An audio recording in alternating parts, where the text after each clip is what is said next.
মার্জিনে জিতেছে। আমরা আমাদের রেকর্ডটাকে ক্রস করব। গত 2019 নির্বাচনে যে রেজাল্ট হয়েছিল তার থেকে বেশি মার্জিনে আমাদের দুই কেন্দ্রের দুজন প্রার্থী, যিনি পশ্চিম আসনে আমাদের যিনি 2018 সালে যার নেতৃত্বে নির্বাচন হয়েছিল এবং যার নেতৃত্বে এই রাজ্যের বাম মুক্ত হয়েছিল, মাননীয় বিপ্লব কুমার দেব মহোদয়ের যে ক্যান্ডিডেট হয়েছে, উনি রেকর্ড মার্জিনে জিতবে।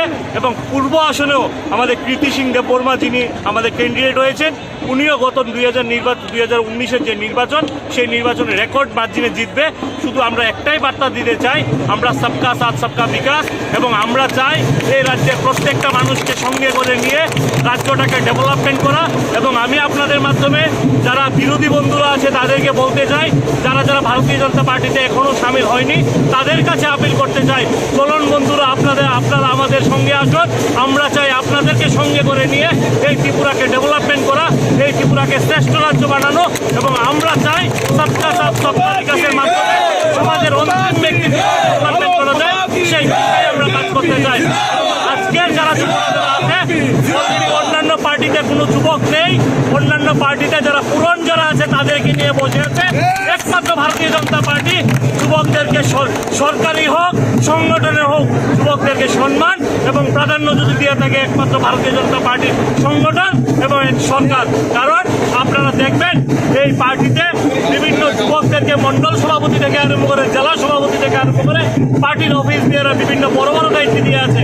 তেমনইভাবে আপনারা দেখবেন সরকারি দিকেও এই রাজ্যের বিভিন্ন যুবকদেরকে সরকারি দায়িত্ব দিয়েছে। কিন্তু উল্টা দিকে দেখা গিয়েছিল কংগ্রেস বলুন সিপিএম বলুন, তারা কখনো যুবকদেরকে প্রায়োরিটি দেয়নি, তারা কখনো যুবকদেরকে প্রাধান্য দেয়নি, সম্মান দেয়নি।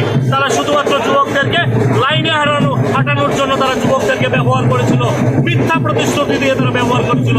আমরা চাই সমস্ত যুবকদেরকে সঙ্গে করে নিয়ে ত্রিপুরাকে স্বনির্ভরতার মাধ্যমে, যুবকরা স্বনির্ভরতার মাধ্যমে ত্রিপুরা স্বনির্ভর হবে, আত্মনির্ভরের দিকে এগিয়ে যাবে।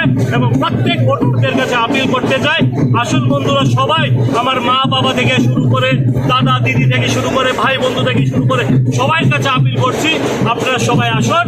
আমাদের যারা ক্যান্ডিডেট হয়েছে, ভারতীয় জনতা পার্টি যারা ক্যান্ডিডেট হয়েছে, পদ্মফুল চিহ্নে ছাপ দিয়ে বিপুল ভোটে আপনারা জয়যুক্ত করবেন, এই আশাটুকু আপনাদের কাছ থেকে রাখছি।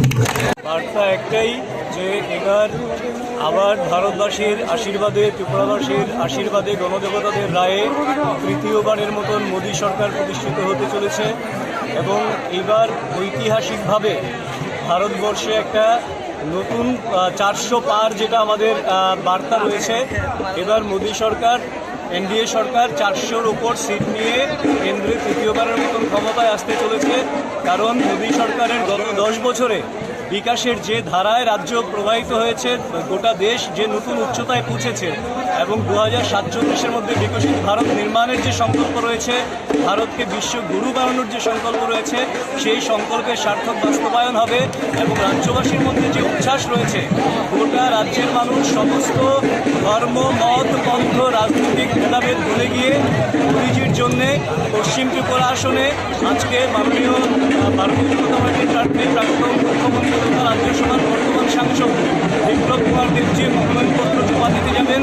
আর পূর্ব ত্রিপুরা আসনে আমাদের মহারানী কৃতি সিং দেববর্মা মহোদয়া আজকে মনোনয়নপত্র জমা দেবেন। এবং রাজ্যবাসী, জাতি জনজাতি সবাই মিলে ঐতিহাসিক মার্জিনে দুটো কেন্দ্রেই পদ্মফুল ফুটিয়ে নরেন্দ্র মোদীজিকে উপহার দেবেন। এবং নরেন্দ্র মোদীজির নেতৃত্বে, নরেন্দ্র মোদীজির দিক নির্দেশনায় রাজ্য এক ত্রিপুরা শ্রেষ্ঠ ত্রিপুরা লক্ষ্য অর্জনে খুব সহজেই সেই লক্ষ্য অর্জনের সমর্থন হবে।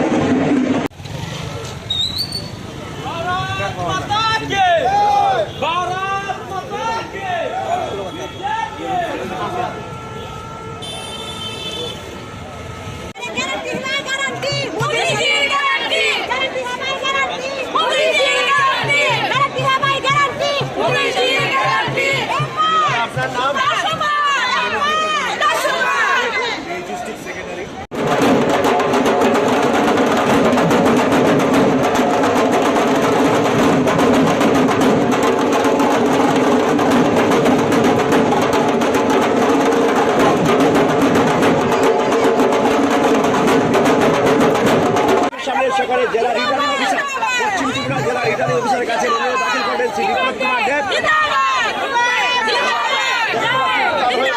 একের পর এক আসছে লোকজন, সেখানে